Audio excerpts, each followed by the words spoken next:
ჩვენ დავბრუნდით პირდაპირ ეთერში და როგორც გითხარით, ვისაუბროთ იმ წვავე პრობლემაზე, რასაც საჯარო მოსამსახურეების სამსახურიდან გათავისუფლება ჰქვია და ვიცით, რომ ძალიან ბევრი ასობით საჯარო მოხელი არის უკვე გათავისუფლებული სამსახურიდან.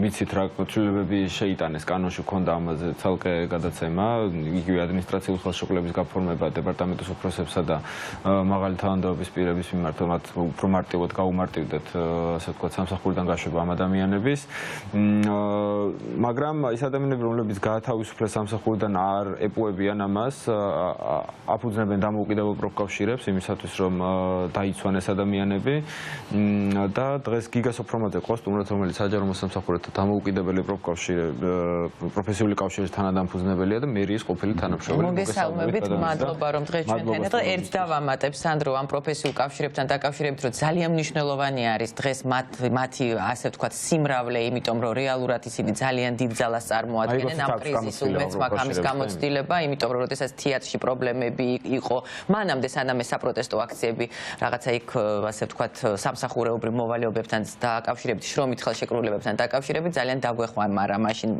პროფკავშირი, გილდია, სხვათა შორის მინდა ვთქვა, რომ გიგა ბექაურის სასამართლო პროცესი არის დღეს ჩანიშნული, გზის გადაკეტვას ედავებიან მას და ბუნებრივია, რომ ის მიზანში ყავთ ალბათ ამოღებული. უბრალოდ იმის თქმა მინდა, რომ პროფესიული კავშირები, რომელსაც ვამბობთ, რომ ძალიან ბევრი უნდა იყოს, თუ გვინდა, რომ ჩვენ რაღაცა პროტესტის ის ფორმა, როგორც არის გაფიცვა, თუნდაც რაღაცნაირად ასე ვთქვათ, ტრადიციად ვაქციოთ აი ამ პროტესტის პერიოდში, ხელს უშლიან რაღაცა კანონები შემოიღეს და აი ამ იურიდიული პრობლემები ექნებათ, რამდენადაც ვიცით, ამ პროფესიული კავშირების რეგისტრაციას, ხო? გიგა, ბევრი ადამიანია უკვე გათავისუფლებული და ისიც ვიცით, რომ რეორგანიზაციის ფარგლებში ხდება ამ ადამიანების გაშვება, რაც პირდაპირ შეგვიძლია ვთქვათ, რომ არ არის სწორი, იმიტომ რომ რეორგანიზაცია არ გულისხმობს ადამიანების აუცილებლად სამსახურიდან გაშვებას, პირიქით ადამიანს უნდა შესთავაზონ შესაბამისი სხვა თანამდებობა იგივე უწყებაში, ხო? რას აკეთებს პროფკავშირები ასეთ დროს და რა ძალა აქვს ზოგადად პროფკავშირებს, რომ უთხრათ ჩვენს მაყურებელს და როგორია ვითარება საჯარო სამსახურებში? კი ბატონო, მოგესალმებით, მივესალმებით მაყურებელს. პროფკავშირებს აქვს ძალიან დიდი ძალა, რომ კოლექტიურად დაიცვან გათავისუფლებული ან გათავისუფლების რისკის ქვეშ მყოფი პირების უფლებები და სწორედ ამ ძალის ეშინია დღეს ყველაზე მეტად იმ გადაწყვეტილების მიმღებ პირებს, რომლებმაც რეპრესიები ერთის მხრივ დაანონსეს და მეორე უკვე პრაქტიკაში დაიწყეს მისი განხორციელება. ძალა აქვს პროფკავშირებს თუნდაც იმისი, რომ გაფიცვები უზრუნველყოს, ძალა აქვს იმისი, რომ ეს გაფიცვები მოამზადოს, შიგნით იმუშაოს დასაქმებულებთან, მათი უფლებების კუთხით ცნობიერების ამაღლებაზე, მათი შრომითი პირობების გაუმჯობესებაზე, ასწავლოს მათ ან მისცეს, ასე ვთქვათ, ის ცოდნა და უნარები, რაც სჭირდებათ ამ უფლების დაცვისა და რეალიზებისათვის და ეს აღიქმნება მათთვის ძალიან დიდ საფრთხედ ამ უწყებების ხელმძღვანელებისათვის და ჩვენ შემთხვევაში სწორედ ეს არის მიზეზი, რისთვისაც არ გვაძლევენ რეგისტრაციას. ჯერ კიდევ ჩვენ ამ ეტაპზე ასე ვთქვათ მუშაობთ მაინც დაახლოებით 100-ზე მეტი ადამიანი არის უშუალოდ ვინც ჩვენგან იღებს მომსახურებას ახლა სამართლებრივი კუთხით, ამასთანავე ჩვენ ამ ადამიანებთან მუშაობთ და შუამავლობას უწევთ სხვადასხვა ფონდებთან, რომ ფინანსური ნაწილითაც იყვნენ უზრუნველყოფილი და სანამ სამსახურებში აღდგებიან ან ალტერნატიულ სამსახურს მოძებნიან, მანამდე ჰქონდეთ შემოსავალი, თუმცა მაინც გვექნება პრობლემები და მაინც არ არის ჯერ კიდევ სრულფასოვნად დაფუძნებული და დარეგისტრირებული ჩვენი კავშირი. მიზეზი, რაც არის კავშირის არდაფუძნება, არის ფორმალური ჩვენ დოკუმენტების შედგენაში ჩართული იყვნენ და არიან ის ადამიანები, რომლებიც თავად არიან მარეგისტრირებლები საჯარო რეესტრში და იუსტიციის სახლში. ანუ ის ადამიანები მუშაობენ და იმ ადამიანებმა შექმნეს ეს დოკუმენტები, რომლებიც თვითონ იღებენ გადაწყვეტილებებს ამ კავშირების რეგისტრაციას.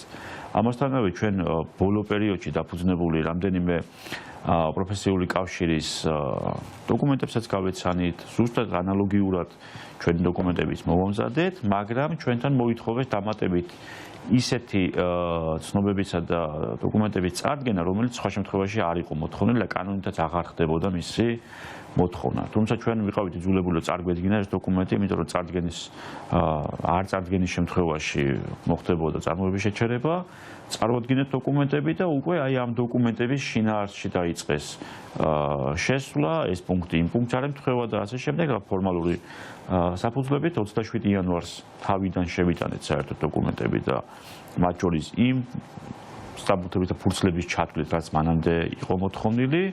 თუმცა 27-28 იანვარს საერთოდ საქმის წარმოება შეწყვიტეს და ეხლა მივდივართ კიდე სამართლებრივი სხვა მეთოდებით.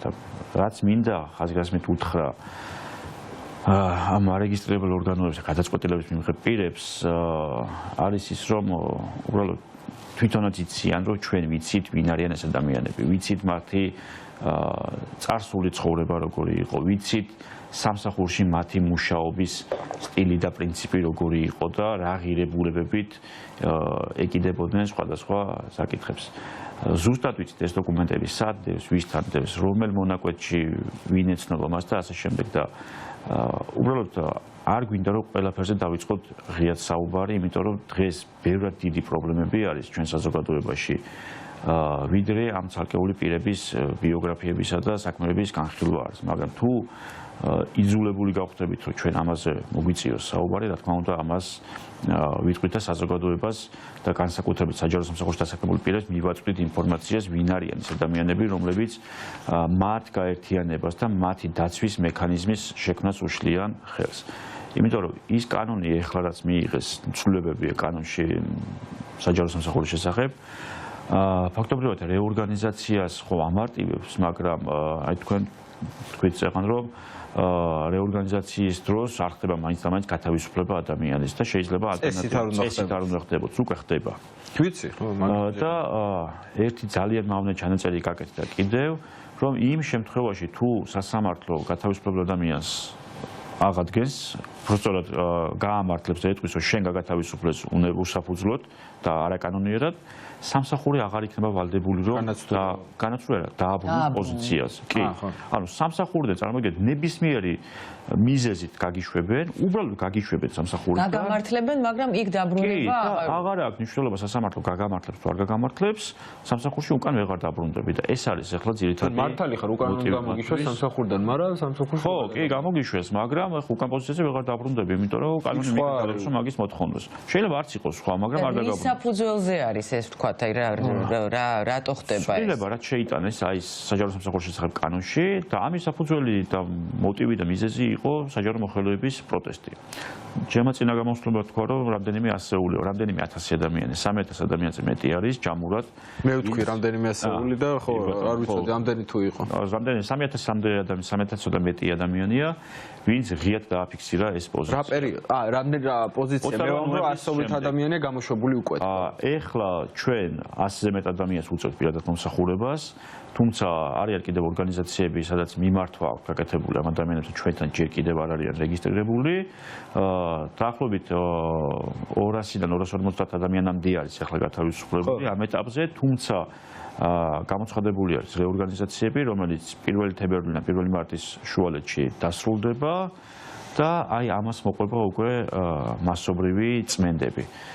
და ჩვენ გვინდა რომ ამისთვის ვიყოთ მზად და თქვენი ეთერიდანაც მინდა ვისარგებლო და იმ პოლიტიკურ პარტიებს თხოვო და უკვე თხოვნაც აღარ არის ეს მოთხოვნა შეიძლება დავარქვათ ამათ რომ საჯარო სამსახურში დასაქმებული პირების საკითხებთან დაკავშირებით ისაუბრონ ღიად და მკაფიოდ და უბრალოდ უთხრან ამ ადამიანებს პირდებიან თუ არა იმას რომ თუ კი ჩაინიშნება ვადამდელი არჩევნები, თუ კი შეიცვლება ხელისუფლება, აი მათი მართლობაში მოსვლის შემდეგ მოხდება თუ არა ამ ადამიანების აღდგენა პირვანდელ პოზიციებზე, რომ რაღაც ამ ხრივ მაინც მოხდეს ამ უსამართლობის კომპენსირება, რასაც ეხლა ფიზიკურად ვეღარ უპირისპირდებით უკვე, იმიტომ რომ ფაქტობრივად დაცვის სამართლებრივი მექანიზმებიც ნელ-ნელა ამოწურული არის. კი, ამასთანავე ერთი ძალიან ცუდი ჩანაწერი არის კიდევ ხელფასების კლებასთან დაკავშირებით, ანუ მაგალითად შეფასების საფუძველზე, ანუ სამსახურის უფროსის შეფასების საფუძველზე, თანამშრომელს შეიძლება 6 თვის განმავლობაში დააკლდეს ხელფასის 20%. და ეს შეფასება კეთდება წელიწადში ორჯერ. ანუ ყოველი შეფასების შემდეგ შეიძლება ადამიანს დააკრეს ხელფასის 20% და და ვინ აფასებს ამას? სამსახურის უფროსი. ერთი ადამიანი. ერთი ადამიანი, კი ბატონო. და ეს გამოიწვევს იმას, რომ ვიღაცების ხელფასი შეიძლება იმდენად შემცირდეს, რომ თავად აღარ უღირდეს სიკაჩერება და თვითონ დაწეროს განცხადება გათავისუფლებაზე. და ესეც სამართლებრივი მექანიზმი არის მათთვის. ერთგვარად რომ აი რა ვქნათ მეგობრებო, თვითონ დაწერა განცხადება და წავიდა, ჩვენ არ გაგვიშვია. მაგრამ რეალობაში შექმნიან ესეთ პირობებს. ამიტომ არის მნიშვნელოვანი, რომ დღეს საჯარო სამსახურების შესახებ მეტი ინფორმაცია მიეწოდებოდეს საზოგადოებას და საზოგადოებრივი მაუწყებელი უნდა აკეთებდეს ამას პირველ რიგში. რა თქმა უნდა, კი, ამასთანავე პოლიტიკური პარტიებიც უნდა საუბრობდნენ ღიად და მკაფიოდ უკვე ამ თემაზე, იმიტომ რომ დღეს ხდება იმ ადამიანების გათავისუფლება სამსახურებიდან, რომლებიც თუნდაც ევროკავშირთან ინტეგრაციის იმ ასე ვთქვათ წინარე პროცესებში იყვნენ ჩართული, რამაც წინ წაგვიყვანა და ნაბიჯები გადაეცა. მე ვიცი რომ თქვენ გქონდათ კონსულტაციები პოლიტიკურ პარტიებთან ამასთან დაკავშირებით. კი, ჩვენი ჯგუფები მუშაობენ, ჩვენ ღია ვართ ყველასთან კომუნიკაციისთვის, ნუ ერთი რაც შემიძლია ცალსახადავას ფიქსი რომ ჩვენ არა ვართ არც ერთ პოლიტიკურ პარტიასთან მიკუთვნებული და აფილირებული, ჩვენ თანაბრად თანამშრომლობთ ყველასთან, თანაბრად განვიხილავთ მათთან მიმდინარე საკითხებს, ვეცნობით მათ პოზიციებს, ვეუბნებით ჩვენს მოსაზრებებს და პოზიციებს და გვინდა რომ საჯარო სამსახურების შესახებ იყოს კონსენსუსი ყველა პარტიაში, რომ თვითონ ეს ადამიანები უნდა დაბრუნდნენ სამსახურებში. ხო, აუცილებლად დაბრუნდნენ და ნუ სამუშაო პირობები იყოს მინიმუმ ღირსეული, რომ რაღაცა დაცვის მექანიზმები არსებობდეს, რომ მსგავსი რეპრესიების შემდეგ აღარ გაგრძელდეს.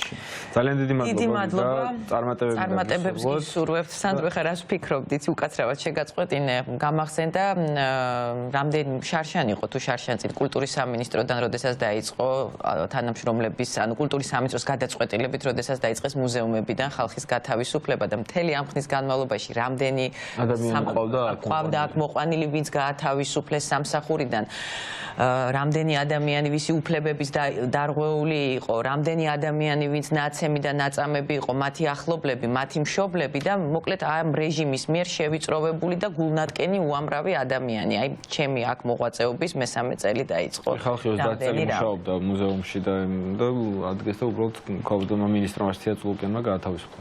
ხო, კიდევ ერთხელ დაგემშვიდობებით წარმატებებს. ჩვენ მაყურებელს შევახსენო აუცილებლად დღეს 7 საათზე საზოგადოებრივ მაუწყებელთან იქნება ძალიან მნიშვნელოვანი აქცია, მიტინგი და შევხვდებით იქ და ხვალ უკვე გადაცემა. ხო, ძალიან მნიშვნელოვანია, რომ დღეს ძალიან ბევრი ხალხი უნდა ვიყოთ საზოგადოებრივ მაუწყებელთან, ასე რომ შევხვდებით აქციაზე. დაღამამდე.